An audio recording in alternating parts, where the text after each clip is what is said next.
12장부터 가나안 땅에 들어가서 평생에 지켜야 될 규례에 대한 이야기를 하고 있습니다. 12장에서는 첫 번째가 예배에 대한 규례라고 이야기를 했죠. 우리 인생에서 가장 중요한 게 뭔가 바로 예배이기 때문에 예배에 대한 규례를 말씀하셨습니다. 오늘 13장은 바로 하나님을 섬길 때 찾아올 수 있는 유혹 중에서 아마 최강의 유혹이라 할 수 있는 우상숭배 유혹에 대한 이야기를 전해주고 있습니다. 특별히 한 3가지 경로를 통해서 우상숭배 유혹이 올 수 있을 텐데 이럴 때 어떻게 해결할 것인가, 그런 규례를 가나안 땅에 들어가게 될 이스라엘 백성들에게 말씀하고 있는 것이죠. 신정국가일 수밖에 없는 신정국가였던 그들에게는 이런 말씀이 너무나도 중요했고 또 명확했고 단호하게 이 말씀은 또 문자적으로 거의 아마 적용됐던 것 같습니다. 그러나 오늘 이제 우리가 살고 있는 이 시대는 신정국가는 아니고 또 다원주의 사회다 보니까 이 말씀을 우리가 어떻게 적용할 것인가 참 굉장히 어려운 부분이 있어요. 그러나 이제 이 안에서 하나님 주시는 말씀의 원리가 있으니까 이 말씀을 원리를 가지고 오늘 우리의 삶 가운데서도 특히 신약이 살고 있는 저와 여러분들이 어떻게 하면 우상 숭배에 해당될 수 있는 하나님으로부터 마음을 떠나게 만드는 이런 부분들을 멀리할 수 있을까? 오늘 여기에 나오는 단호한 말씀을 우리는 어떻게 받아들이고 적용할 것인가, 이런 것들을 한번 적용하고 생각하는 이런 시간 되기를 바랍니다. 3가지 아까 경로라고 이야기했는데요. 1절부터 5절은 종교적인 측면에서 주로 이제 종교적인 지도자, 거짓 선지자와 또 꿈꾸는 자, 이들을 통해서 우상 숭배 유혹이 올 수 있다라고 이야기하고 있고, 6절부터 11절은 형제 또는 자녀, 품의 아내, 또 생명을 함께하는 친구, 친밀한 관계로부터 이런 우상 숭배 유혹이 찾아올 수 있다라는 것을 이야기하고 있고, 12절부터 18절은 13절에 나와 있는 너희 가운데 어떤 불량배가 일어나서 그 성읍 주민을 유혹하는 경우, 그러니까 이 불량배라고 표현되고 있는데요, 강압적인 어떤 통치자가 한 성읍 전체를, 도시 전체를 이제 우상 숭배로 물들었을 때 이럴 경우는 어떻게 할 것인가, 이런 부분들을 다루고 있습니다.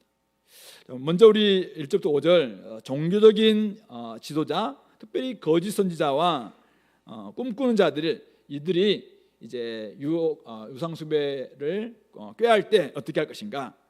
오늘 13장 1절은 이렇게 합니다. 너희 중에 선지자나 꿈꾸는 자가 일어나서 이적과 기사를 보이고 또 내게 말한 그 이적과 기사가 실제로 이루어지고, 그러는데 말하기를 너희가 알지 못하던 다른 신들을 우리가 따라 섬기자 말한다는 것입니다. 그러니까 어떤 사람이 이제 선지자예요. 선지자, 꿈꾸는 자, 이 말 자체는 잘못된 게 아니죠. 근데 이 선지자와 꿈꾸는 자가 하나님의 말씀으로 대언하기도 하고 또 하나님께서 받았다는 계시를 가지고, 꿈에 봤다는 계시를 가지고 이제 이야기를 하면서 네, 이런 능력이 있다라고 이야기를 합니다. 근데 실제로 이 사람이 표적과 기사, 이적과 기사를 일으키는 거예요. 놀랍죠. 와, 능력이 막 나타나니까. 그런데 이 사람이 그렇게 말하면서 야, 우리가 하나님만 섬겨야 되겠냐, 우리가 여호와 하나님만 섬기면 되느냐, 그러니까 너희가 알지 못하던 다른 신들을 우리가 따라 섬기자, 이렇게 이야기한다는 것입니다. 이럴 때 어떻게 할 것이냐. 이 사람이 능력이 있어요. 이 사람은 자기 말한 대로 막 표적과 기사를 일으키는 그런 능력이 있는 사람이에요. 근데 그 말의 내용이 뭐냐면은 다른 신들을 섬기자라고 말할 때 어떻게 할 것인가. 초단적인 역사에 굉장히 놀라겠지만은 이적과 기사가 일어났다고 해서 그 사람의 메시지가 반드시 믿을 만한 것이 된다는, 입증되는 것은 아니다라는 것을 우리가 알 수 있겠죠. 이적과 기사를 보이고는 다른 신들을 섬기자라고 말한다면 이미 그는 거짓 선지자입니다. 그리고 결국은 메시지의 내용이, 그 사람의 메시지의 내용이 이적과 기사라는 능력보다도 훨씬 더 우선한다라는 것을 알 수 있겠죠. 이적과 기사는 무엇입니까? 우리 예수님께서도 사실은 때로는 막 표적 능력을 일으켜 놓고는 사실은 아무튼 말하지 말라라고 이야기할 때도 있습니다. 왜냐하면 예수님이 누구신지 예수님께 말씀하시는 것이 온전하게 드러나지 않고는 이 표적과 기사와 능력만 가지고는 예수님을 오해할 수 있기 때문에 예수님께서 나중에 십자가를 통과하기 전까지는 능력자라는 그것만 가지고는 안 된다라고 말씀하시는 것이죠. 그러므로 이적과 기사는 메시지를 드러내주는 보조 수단이다라는 것을 우리가 알아야 되는 것입니다. 이적과 기사에 집중한 나머지 말씀 듣는 것에 경시한다면은 결국 이 선지자나 꿈꾸는 자를 통해서 우상 숭배가 들어올 수 있다라는 것을 말하고 있는 것이죠. 그러므로 이런 이제 거짓된 종교 지도자들, 이런 지도자들이 만약 우상 숭배를 꾀할 때 어떻게 할 것인가? 오늘 3절, 5절 아주 단호하게 이야기합니다. 너는 그 선지자나 꿈꾸는 자의 말을 청종하지 말라. 듣고 따르지 말라라고 이야기하고 있고 5절에서는 그런 선지자나 꿈꾸는 자는 죽이라.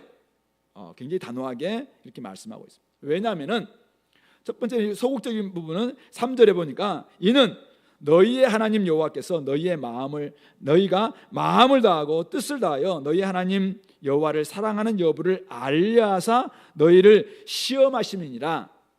이런 사람들이 나타나서 사실은 하나님이 이런 사람들을 준비해서 시험하게 했다는 말이 아니에요. 근데 이런 사람들이 일어나는 걸 통해서 하나님은 결국 여러분들이 하나님을 마음을 다하여 또 뜻을 다해서 섬기는지 아닌지 하나님께서 한번 이렇게 테스트하는 기회로 하나님이 삼는다, 이런 의미인 것이죠. 그러므로 이 선지자나 꿈꾸는 자의 말을 청종하지 말라, 좀 소극적으로 우리가 하지 말아야 된다라는 것을 이야기하고 있는 것이죠. 그러나 더 적극적인 부분은 5절 보시면은 왜 이들을 죽여야 될 것인가 라고 이야기하면서 이는 그가 너희를 애굽 땅에서 인도하여 내시며 종되었던 집에서 속량이 뭐예요?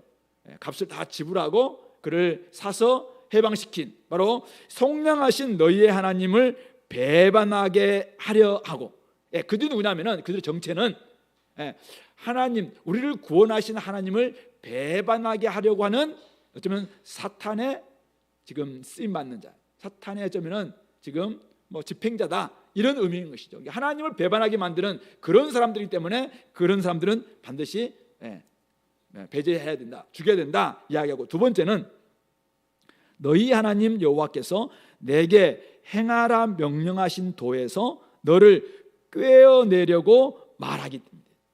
그러니까 결국은 이 이단이나 잘못된 지도자들이 꾀하고 있는 게 두 가지인데요. 하나는 뭐냐면 하나님을 배반하게 하는 것입니다.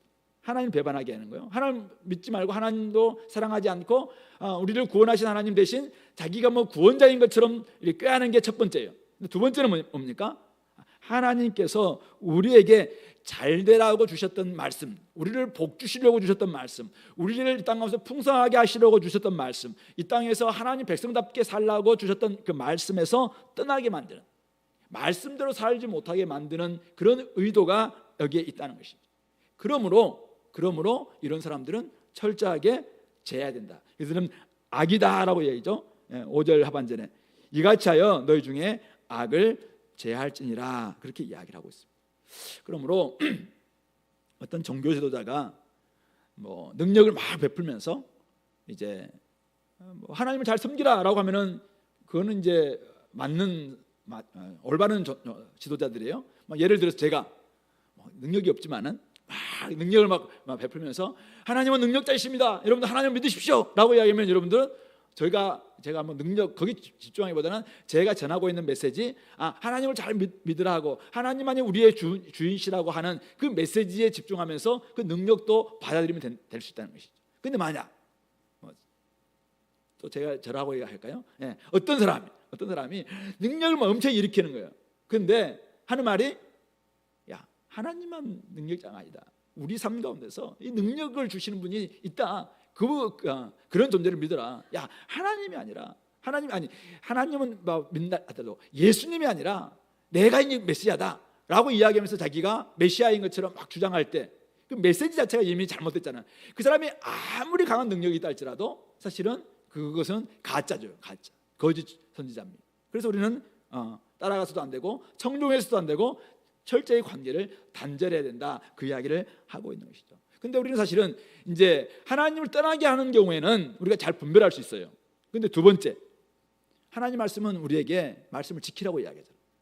우리를 풍성하게 만들기도 하고, 가족에서도 부모님께 순종하라고 이야기하고, 남편과 아내도 서로 사랑하고 복종하게 만들기도 하고, 자녀들을 향해서도 말씀을 살기도 하고, 우리 이 땅 가운데서 정말 우리가 하나님께서 주셨던 말씀을 가지고 서로 온유하고 또 겸손하고 서로 이렇게 잘 좀 배려하고 또 용납하고, 이런 말씀을 우리 주시는데 그 말씀을 믿지 못하게 하는, 그 말씀을 떠나게 만들고 도리어 세상을 막 떠나게 만든다든지, 저기 산속에 들어가서 우리가 뭐 기도만 해야 된다고 이야기한다든지, 아니면은 이 땅 가운데서 가족이 중요한 게 아니다, 어제 우리는 영적인 것만 중요하다라고 이야기한다든지, 우리 삶 가운데서 다른 사람들을 뭐 원수를 네가 선으로 악을 이겨야, 주님은 이렇게 이야기하시는데 악은 악으로 갚아야 된다, 싸움은 더 큰 싸움으로 우리가 이겨야 된다, 이렇게 해서 하나님의 말씀을 잘못 오용하게 만드는 그 가르침 또한 잘못된 것이라. 그것이 사실은 훨씬 더 어쩌면 더 위험스러울 수 있어요. 그렇기 때문에 그런 부분들은 우리가 분별할 필요가 있겠다. 이렇게 분별하려면 어떻게 해야 돼요? 결국은 우리가 말씀을 잘 알아야 되겠죠. 우리가 말씀을 잘 모르는 가운데서 말씀 잘 모르면은 이게 참 선지자인지 거짓 선지자인지 분별이 안 됩니다. 성경은 명확하게 이야기하고 있죠. 말씀에 증언이 없으면은 그는 참 선지자가 아니다라고 이야기를 했습니다. 아무리 이적과 기사, 그 사람이 능력이 많다 할지라도 말씀이, 하나님의 말씀 가운데서 말씀을 그대로 살아내는 그런 모습이 없다면은 올바른 것이 아니다. 그러므로 이 말에 속아서는 안 된다라는 것을 명확하게 이야기하고 있습니다. 그러므로 우리가 분별할 때는 중요한 때는 사실 그 사람의 메시지가 무엇인가 잘 분별해야 돼요. 그래서 사실은 눈으로 보면은 그 사람은 능력이 막 베푸는 것 같아. 그 사람은 엄청난 능력자예요. 눈으로 볼 때는 그 사람이 진짜 선지자 같아. 근데 귀로 들어보세요. 귀로 들어보면은 저 사람 메시지가 이미 잘못됐다라는 게 분별할 수 있다. 그렇게 우리가 귀로 들어야 되는데, 문제는 내 귀가 분별할 수 있는 귀가 안 되면 안 되겠죠. 그래서 우리가 분별력을 가질 수 있는 이런 귀를 빨리 갖는 게 중요하겠죠. 그래야지 우리가 말씀이 중요합니다. 말씀 안에서 누가 잘못됐는가, 뭐가 잘못됐는가라는 것을 분별할 수 있는 것을 여러분들이 많이 가져야지 그런 분별력 가지고 들을 수 있고 판단할 수 있다라는 사실을 우리는 기억했으면 좋겠고, 중요한 것은 우리 4절이죠. 이렇게 넘어지지 않기 위해서는 너희는 너희 하나님 여호와를 따르며 그를 경외하며 그의 명령을 지키며 그의 목소리를 청종하며 그를 섬기며 그를 의지하는 것이죠. 우리가 적극적으로 하나님을 온전히 좀 사랑하고 온전히 청종하고 온전히 경외하고 온전히 그 명령을 지켜 행하고 그의 목소리를 청종하고 그를 섬기고 그를 의지한다면, 하나님이 우리에게 주셨던 그 말씀을 온전히 잘 지킬 수 있다면은 사실은 사람들의 말에 속지 않을 수 있습니다. 그러므로 적극적으로 바로 여기 있다는 것입니다. 수많은 사람들이 다 따라간다 할지라도 어떤 사람이 저한테 이제 문자를 보냅니다. 지금 이번에 신천지에서 많은 목회자들이 한 500명 가까이가 신천지 넘어가서 말씀을 듣고 있습니다. 목사님도 이 신천지에 와서 배우십시오, 이런 메시지를 보냈습니다. 제가 500명의 목사들이만 가서 배우니까 제가 가야 되나요? 500명이나 5,000명, 50만 명이 간다 할지라도 저는 가지 않습니다. 왜요? 그건 가짜이기 때문에. 메시지가 사실은 아무리 많은 사람 따라간다 할지라도, 우리 아합 시대 때 850명의 바알 선자와 아스라 선자가 있었어요. 이 엘리야는 자기 혼자 남았다고 생각했었어요. 그런데도 그는 결국 그 대결 가운데서 이기지 않았습니까? 그럼 중요한 것은 수많은 사람들이 따라간 다수가 중요한 게 아니에요. 바로 내가 지금 어떤 메시지를 받고 누구를 믿고 누구를 사랑하라고 말하고 있는가, 이 메시지의 내용이 훨씬 중요하다. 그러므로 그런 분별력 가지고 이 거짓 선지자들을 분별할 수 있어야 된다라는 것을 기억하시기 바랍니다. 그러므로 혹시 우리 공동체 가운데서도 혹시 어떤 사람들이 막 능력을 베풀면서 너희들 교회만 맞는 게 아니다, 우리 교회처럼 이렇게 한번 해봐라 하면서 막 능력을 막 베푼다는데, 정확하게 능력을 베푸는 것에 집중하기보다는 그 사람들이 어떤 메시지를 전하고 있는가, 거기에 집중해야 됩니다. 누구를 믿게 하고 있는가, 교주를 믿게 하고 있는가, 사람을 믿게 하고 있는가, 아니면 하나님을 믿게 하고 예수를 믿게 하고 있는가, 누구를 사랑하게 하고 있는가, 내 욕망을 사랑하게 만들고 있는가, 아니면 이 세상을 사랑하게 만들고 있는가, 아니면 그 사람을 사랑하게 만들고 있는가, 아니면 진짜 우리의 모든 것을 내놓고 하나님을 사랑하게 만들고 있는가. 이 메시지를 우리가 잘 분별해서 사실은 우리가 따라가야 될지 아니면은 단절해야 될지 이것을 우리가 분별할 수 있어야 된다는 사실이죠. 어쨌든 하나님을 더 사랑하라고 하는 메신저, 그런 사람들은 우리가 신뢰하면 돼요, 계속. 그러나 그렇지 않고 하나님에게서 자꾸 멀어지게 만드는 그런 메신저라면은 우리의 욕심을 부추기게 만들고 아니면은 어떤 교주와 같은 그런 사람들을 계속 이렇게 추종하게 만드는 메신저라면은 그 사람이 아무리 능력자랄지라도 그것은 가짜다, 가짜. 애굽 바로 왕의 술사들도 얼마든지 능력을 베풀었고 마술사 시몬도 얼마든지 능력을 베풀었어요. 그러나 그것은 그들이 가짜였던 것처럼 오늘도 그럴 수 있다. 이것을 통해서 우리가 우상 숭배에 넘어지지 않도록 해야 된다라는 사실입니다. 두 번째는 좀 더 어려운데요. 두 번째는 왜냐하면 가족들이니까. 자, 6절이죠. 내 하나님, 내 어머니의 아들, 곧 내 형제나 아니면 내 자녀나 내 품의 아내나 너와 생명을 함께하는 친구가 가만히 너를 꾀어서 유혹한다는 거예요. 뭐라고 합니까? 너와 내 조상들이 알지 못하던 다른 신들이 있다. 야, 여호와 하나님을 지금까지 섬기고 있지만은 야, 그 말고 새로운 신을 만났다는 거예요. 새로운 신이 있는데 그 신은 7절 보니까 네 사방을 둘러싸고 있는 민족, 가깝든지 멀든지 땅 이 끝에서 저 끝까지에 있는 민족의 신들을 우리가 가서 섬기자라고 이야기한다는 것입니다. 누가? 가족들이. 가족들이, 형제가, 또 자녀가, 아니 품에 있는 아내, 남편이, 또는 생명을 함께하고 있는 친구가 이렇게 우리를 꾀일 때, 유혹할 때 어떻게 해야 될 것인가? 그 8절부터 나와 있는 이 내용은 가족을 생각하면은 너무 사실 아픈 이야기라서 사실은 오늘날 어떻게 하나님이 이렇게까지 할 수 있나 할 정도의 단호한 말씀을 하고 있는데요. 8절은 너는 그를 따르지 말며 듣지 말며 긍휼히 여기지 말며 애석히 여기지 말며 덮어 숨기지 말라. 그들의 이 메시지, 그들이 지금 부추기고 있는 이것들에 대해서 불쌍히 여기지도 말고 애석하게 생각하지 말고 듣지도 말고 덮어두지도 말라. 이거 다 노출시켜야 된다. 노출시켜야 돼. 안 그러면 이게 누군가에게 스며들 수 있겠다는 것이죠. 그래서 이것은 명확하게 소극적이지만은 말며 하지 말라라고 이야기하고 있습니다. 근데 두 번째는 조금 더 이제 강하죠. 9절. 너는 용서 없이 그를 죽이라. 그것도 네가 먼저 손을 내어서 하고 그 후에 백성이 손을 댈 것이다. 그러면서 10절. 왜냐하면 그는 애굽 땅 종되었던 집에서 너를 인도하여 내신 내 하나님 여호와에게서 너를 꾀어 떠나게 하려는 자이기 때문에 돌로 죽여야 된다. 원래 부모를 공경하지 않고 부모를 욕하고 이런 사람들도 돌로 쳐서 죽이게 돼 있잖아요. 마찬가지로 여호와 하나님을 떠나게 만들고 여호와 하나님을 배반하게 만드는 그런 존재랄지라도 이것은 죽여야 된다. 사실은 오늘날도 이제 신정국가, 저희 아랍 사회에서는 이런 이제 막 문자적으로 적용해 가지고 명예살인하고 막 이런 일들이 벌어지고 있잖아요. 그런데 당시에 이제 가나안 땅에 들어가던 이스라엘 백성들에게 이게 그대로 문자적으로 사실은 적용되었던 그런 말씀입니다. 그렇게 하는 이유는 11절 보니까 그렇게 해야 온 이스라엘이 듣고 가족, 친척, 친구랄지라도 그들을 단죄해야 온 이스라엘이 듣고 두려워해서 이 같은 악으로 다시는 너희 중에 행하지 못하게 될 것이다. 그래야지 공동체 전체를 살릴 수 있다. 이런 메시지를 주고 있는 것입니다. 자, 이런 말씀을 들으면 이제 우리 5월 가정의 달인데, 네. 믿지 않는 우리 부모님들 많이 계시잖아요. 어떻게 관계를 다 끊어야 됩니까? 이 말씀 참 굉장히 두려운 말씀이고 어려운 말씀입니다. 적용하기도 어렵고 사실 이런 유혹이 있을 때 우리가 참 이것을 끊어내기도 쉽지 않고 그렇잖아요. 우리 기독교는 반가정적이고 반가족적인 종교인가요? 그렇지 않죠.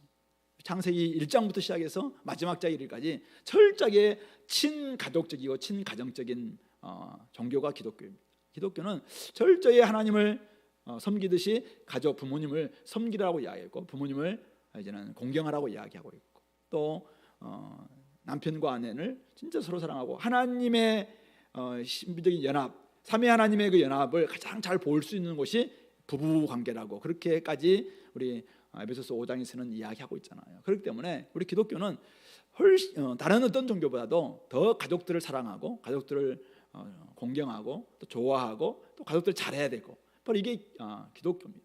자, 그런데 이제 가족 관계보다 혈연 관계보다 더 우선적인 관계가 하나님과의 관계라는 거예요.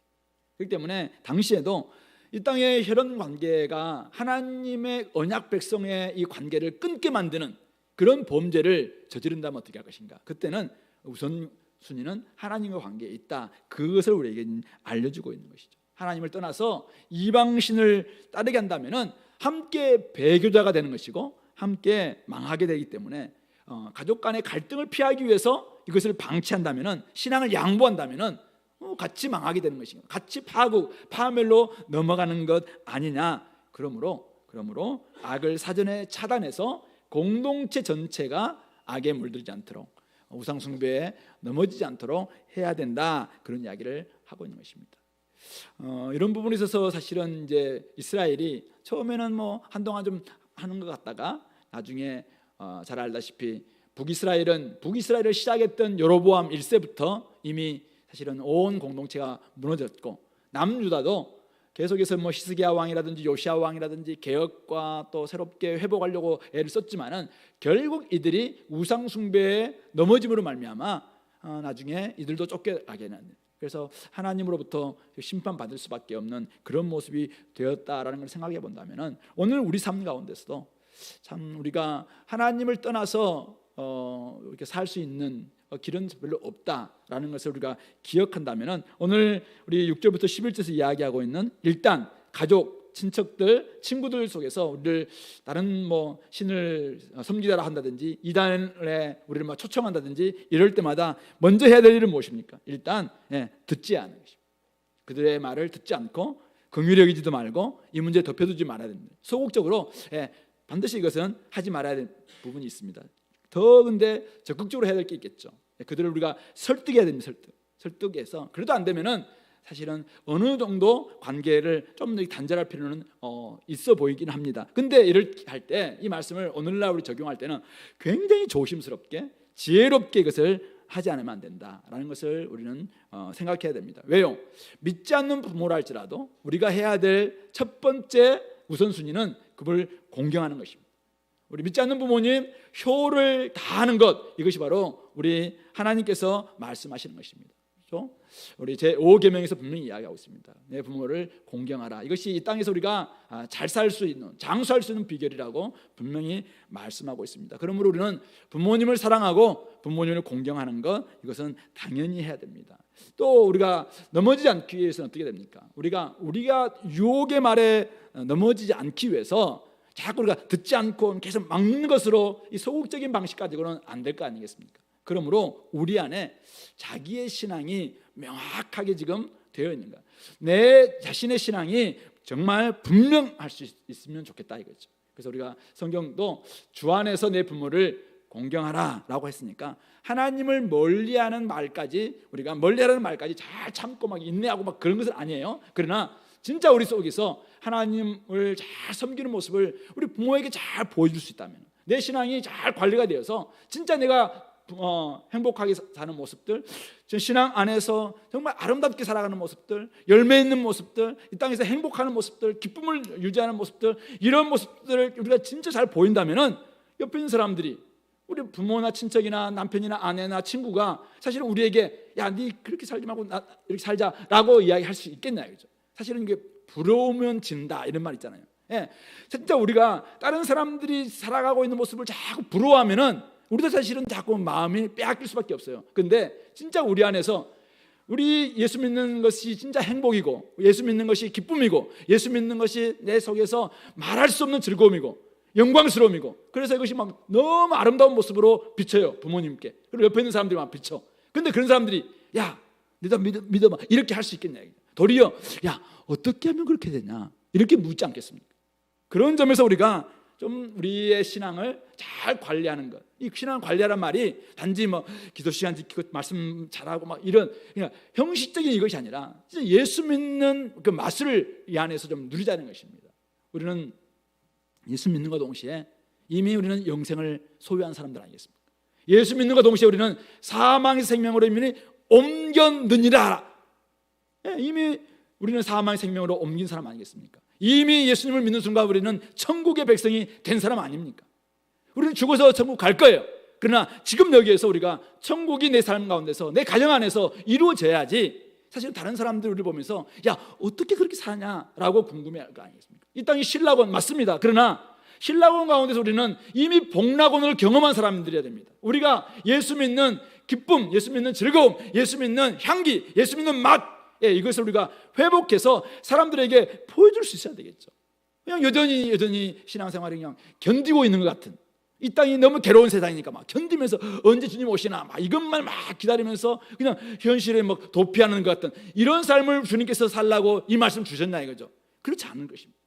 말씀을 주신 이유는 이 땅에서 행복한 삶을 살라고, 이 땅에서 정말 즐거운 예수님 안에서 행복을 이야기하는 거예요. 신령한 복을 좀 누리는 삶을 살라고. 천국에 지금 9천조에 되는 엄청난 보화가 있으니까 그것을 여기서 좀 갖다 쓰는 삶을 좀 살라고 우리에게 예수를 주시는 거 아니냐 이거죠. 근데 그것을 견디고 있어요.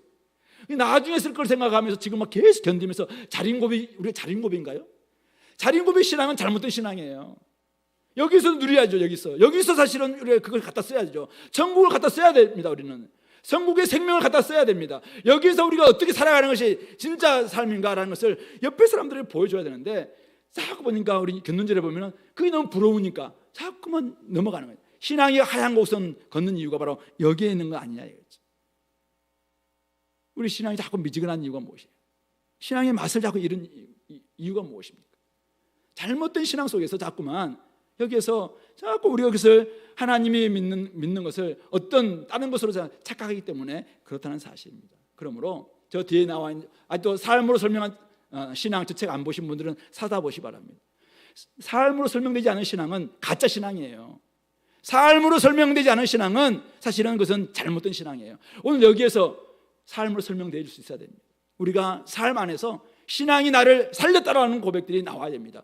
신앙 생활하니까 내 안에 진짜 평안하다, 나는 기쁘다, 나는 정말 하나님의 온전한 위로를 받았다 생각하니까 뭐 많은 사람들이 몇천을 가지고 뭐 어떻게 하네, 몇 개월씩 저기 해외 여행 가네, 이런 것들 잠시 뭐 좋겠다 이런 말을 들릴 수도 있겠죠. 그러나 거기에 우리 마음을 빼앗기지 않을 수 있다는 것입니다. 진짜 우리 여기에서 신앙의 맛을 우리가 좀 누릴 때 가족들이 우리를 보면서 진짜 우리가 누리고 있는데 가족들이 야 이거 한번 믿어봐라 이렇게 하겠어요? 도리어 그들이 막 우리를 부러워하지? 그런 점에서 우리가 좀 더 우리의 신앙을 제대로 좀 관리할 수 있는, 좀 재미있고 행복한 신앙생활 좀 할 수 있는 우리 공동체 좀 됐으면 좋겠습니다. 제가 옛날에 신앙을 처음 시작할 때 너무 신앙생활 좋아서 맨날 교회에서 살았던 것 같아요. 학교 갔다가 오면 교회 가고 또 주말만 되면 맨날 교회 살고, 그러니까 우리 부모님이 이제 안 믿던 시절이에요. 공부를 안 하고 맨날 교회만 하니까 아침 8시 몇 분에 갔다가 밤 10시 뭐 11시 집에 들어오고 그러니까 공부 좀 하라고 하면서 막 외치더라고요. 뭐라면서 교회도 못 가게 하고 막 처음에는 그렇게 하셨어요. 그래서 제가 전략이 뭡니까? 이 생활 너무 재밌는데 교회만 가면 좋은데 이걸 빼앗길 수 없잖아요. 그러니까 부모님이 원하는 게 뭐냐? 아, 공부하라는 말이구나. 공부 열심히 했죠.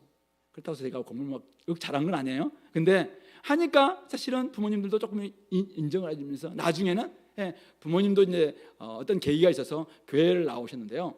저보다 훨씬 더 재미있게 신앙생활을 하시더라고요. 그 맛을 하니까 이것을 빼앗길 수 없다라고 생각하면서 막 이렇게 하시더라는 거죠.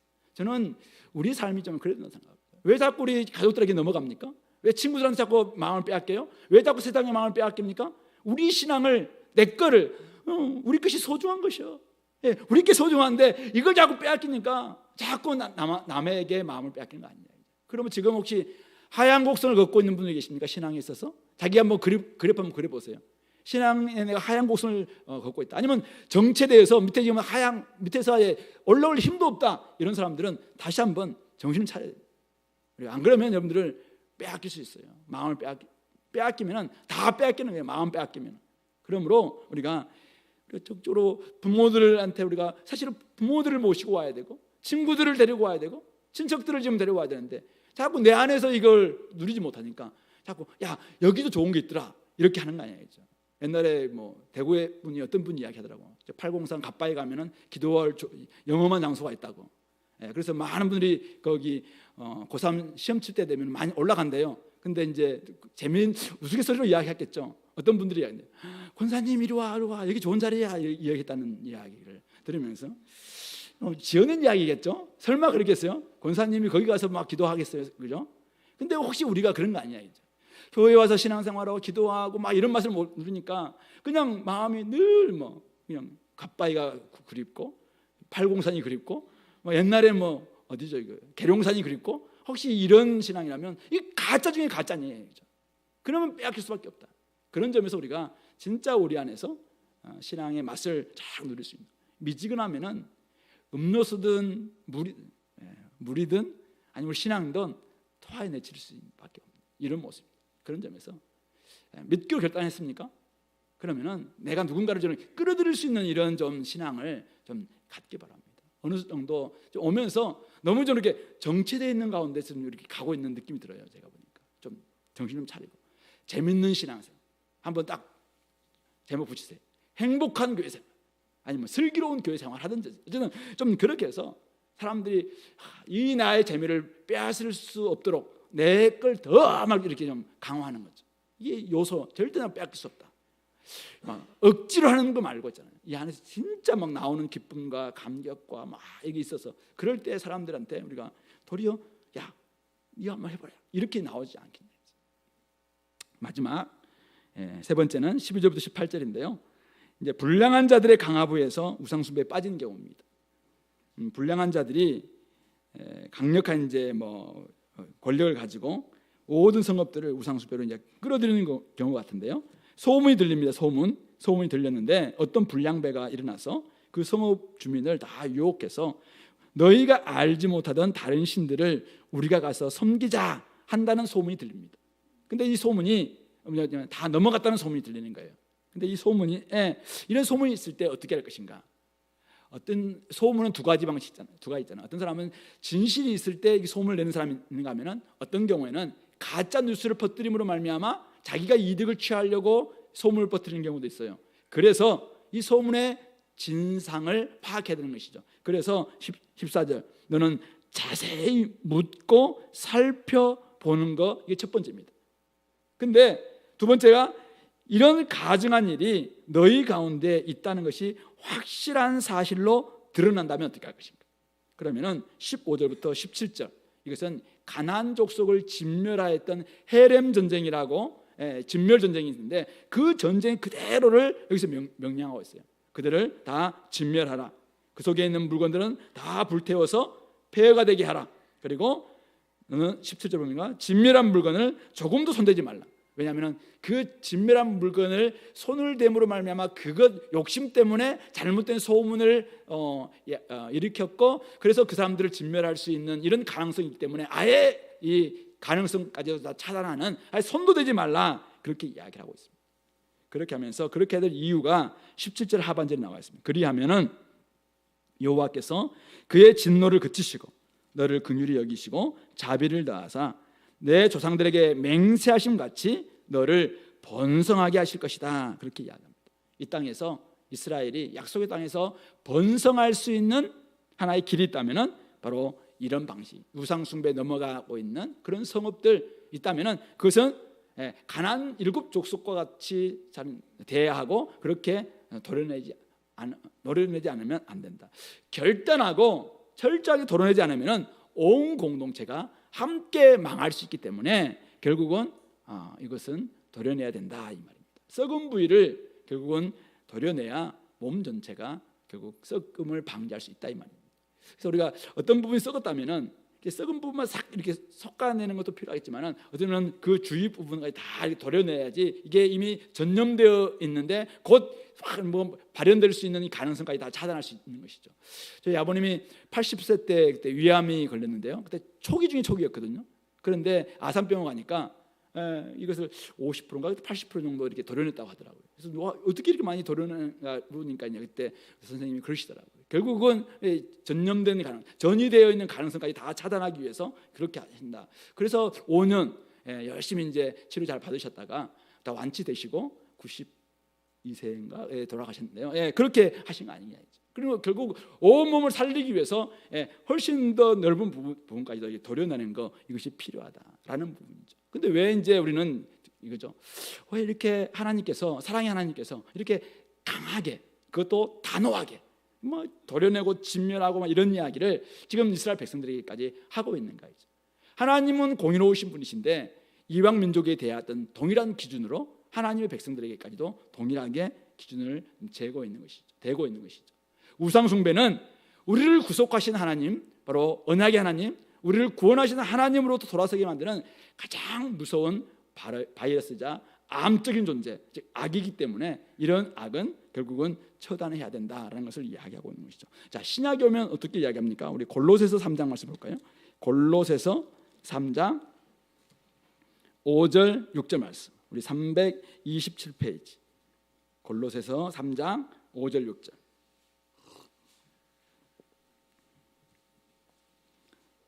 같이 한번 읽어볼까요? 그러므로 땅에 있는 지체를 죽이라. 곧 음란과 부정과 사욕과 악한 정욕과 탐심이니 탐심은 우상 숭배니라. 이것들로 말미암아 하나님의 진노가 임하느니라. 신약에 오면 철저하게 사람이 아니라 이제는 그 안에 있는 우리 욕심을 죽이라라는 걸 이야기하고 있습니다. 땅에 있는 지체, 땅에 있는 사람 그 지체를 이야기하는 게 아니라 땅에 있는 우리의 몸의 지체, 이것을 죽이라라고 이야기하면서 음란, 부정, 사욕, 악한 정욕, 탐심, 특별히 탐심은 우상 숭배다. 이것들로 말미암아 하나님의 진노가 임할 수밖에 없다라는 것을 이야기하면서 결국은 이런 것에 우상 숭배에 빠진다면은 결국은 한 공동체 전체가 우상 숭배에 빠질 수도 있다. 탐심이 한번 우리 공동체를 분위기를 확 형성하게 되면은 결국 탐심으로 말미암아 공동체 전체가 탐심을 허용하게 되고, 그렇게 함으로 말미암아 공동체 전체도 거룩한 공동체가 아니라 하나님 보시기에 거북한 공동체, 진짜 하나님이 토하에 내치고 싶은 그런 공동체가 될 수 있다라는 것을 말씀하고 있는 것이죠. 그래서 하나님 앞에서 바르게 살 수 있는 길은 무엇인가? 우리 신명기 13장 18절 말씀, 오늘 마지막 절 말씀입니다. 내가 만일 내 하나님 여호와의 말씀을 듣고 오늘 내가 내게 명하는 그 모든 명령을 지켜 내 하나님 여호와의 목전에서 정직하게 행하면 이같이 되리라. 이같이 된다는 말이 뭐예요? 조상들에게 맹세하신 같이 그들이 그 땅에서 번성할 수 있는 길이 바로 여기 있다. 하나님의 말씀을 듣고 오늘 명하는 모든 명령을 지켜서 그 여호와의 목전에서 정직하게 행할 때 우리는 결국은 우상 숭배에도 빠지지 않게 될 것이고, 하나님의 주시는 약속의 땅에서 번성하고 하나님의 자비와 하나님의 긍휼과 하나님의 위로, 이것을 경험할 수 있다라는 것입니다. 그런 점에서 오늘 우리 공동체, 또 여러분들은 좀 이 말씀에 어떻게 좀 적용할 수 있는지, 반응할 수 있는지 한번 돌아봤으면 좋겠습니다. 나는 우상 숭배라고 할 수 있는 이 탐심에, 세상 욕심에, 육신의 정욕과 안목의 정욕과 이생의 자랑이라고 할 수 있는 이 땅에 어떤 자꾸 그 마음에 내 마음을 빼앗기고 있는 것은 아닌지, 잘못된 종교 지도자들이나 아니면 잘못된 가족 친척들, 친구들이나 아니면 또 누군가의 어떤 지도자들이나 이런 사람들에 의해서 내가 마음을 다하고 뜻을 다해서 하나님을 사랑하고 하나님만을 섬기는 나의 이 마음을, 나의 이 예배를, 나의 신앙을 자꾸 빼앗아가는 이런 요인, 어떤 경로, 이런 관계 있다면은 그것들은 철저히 배격할 수 있어야 할 것입니다. 만약 우리가 한번 빠진다면, 한번 이단에 빠지고 한 번에 우상 숭배에 빠지면은 이거 헤어나오는 거 굉장히 어렵습니다. 아무리 이렇게 주님께서 단호하게 이야기한다 할지라도 한번 빠지면은 정말 우리의 끄집어내기가 쉽지 않습니다. 그렇기 때문에 우리는 사전에 예방해야 됩니다. 사전에 예방해야 됩니다. 우리가 세상에 한번 빠져도 세상 재미가 너무 좋으면은 진짜로 이게 주께로 돌아오기가 결코 쉽지 않습니다. 그런 점에서 저는 사전 예방이 무엇인가? 아까 우리 18절 말씀처럼 여호와의 말씀을 듣고 여호와 말씀을 지키고 여호와 말씀대로 행하는 것, 즉 삶으로 우리 신앙을 살아내는 것, 삶으로 우리 복음을 살아내는 것, 삶으로 천국을 살아내는 것, 삶으로 부활을 살아내는 것, 삶으로 오늘 우리의 삶이 진짜 하나님의 생명을 여기서 살아내는 것, 저는 여기에 사전 예방책이 있다고 생각합니다. 마음을 새롭게 함으로 변화를 받아서 새 사람을 입는 것, 그래서 여기에서 이미 천국을 경험하고 내가 여기서 신앙의 맛을 경험하고 내 안에 하나님의 살아계심을 경험하고 내 안에서 하나님의 사랑이 풍성히 넘치고 내 안에서 생명이 용섬치고 내 안에 생수의 강이 흘러넘치고 내 안에서 시원한 물이 넘치는 수원지에서 하나님의 그 말없이 큰 수원지에서 날마다 사랑도 지식도 지혜도 끊임없이 공급받는 이런 삶이 우리가 될 때 다른 사람들이 말하는 것에 내가 콧방귀 끼지 그거 우리가 넘어갈 수 있겠습니까? 내 삶이 너무 재밌는데, 내 기도 생활이 너무 좋고, 내 말씀 생활이 너무 좋고, 내가 예배 생활이 너무 좋고, 내가 함께하는 것이 너무나 좋은데 어떻게 다른 사람들이 야 여기 한번 뭐가 있다, 여기 한번 뭐가 있다, 그 말에 우리가 넘어갈 수 있겠냐 이거죠. 그런 점에서 우리가 세상 사람들이 추구하고 있는 쾌락이나 향락이나 어떤 것을 탐닉하는 그것에 빠지지 않기 위해서 자꾸만 소극적으로 막 차단하고 이것보다는 훨씬 중요한 것은 뭐냐면은 하나님의 말씀을 잘 듣고, 여러분들 말씀을 듣고 있습니다. 여러분들이 말씀을 연구해 왔을 겁니다. 이 말씀을 건성으로 연구하지 말라는 것입니다. 말씀을 제대로 한번 듣고 나에게 주신 말씀이 무엇인지를 제대로 들으십시오.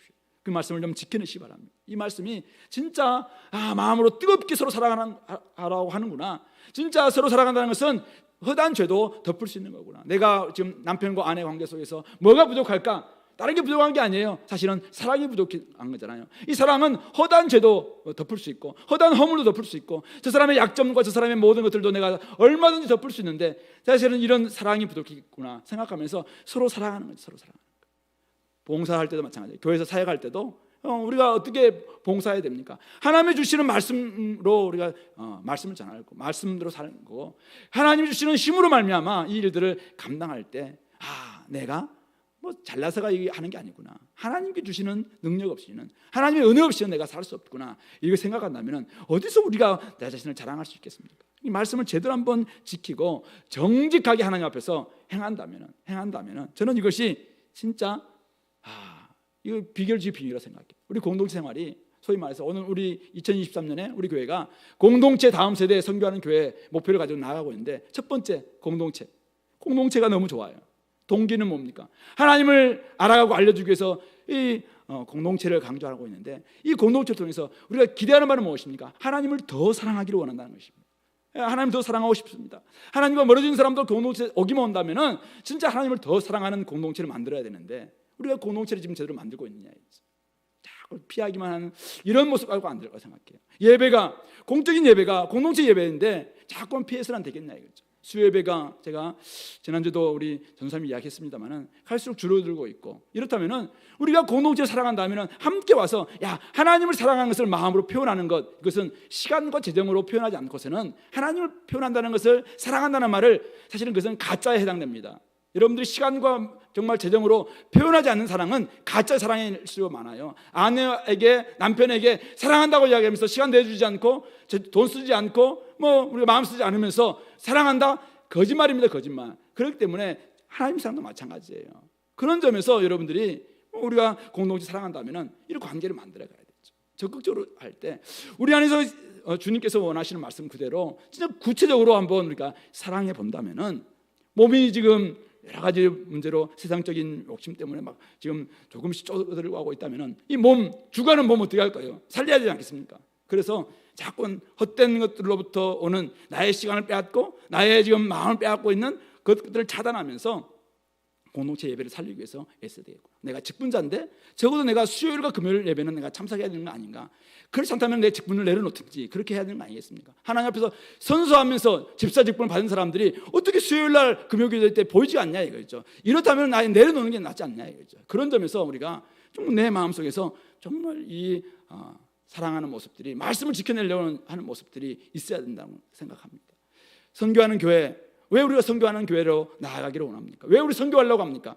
내 속에 찾아온 주님이 너무나 좋아서, 나에게 찾아오시는 선교사님들이 너무 고맙기 때문에, 내가 어두운 가운데 있다가 빛으로 들어온 나의 이 구원이 너무나도 감격스러우니까 내가 할 수 있는 게 뭘까?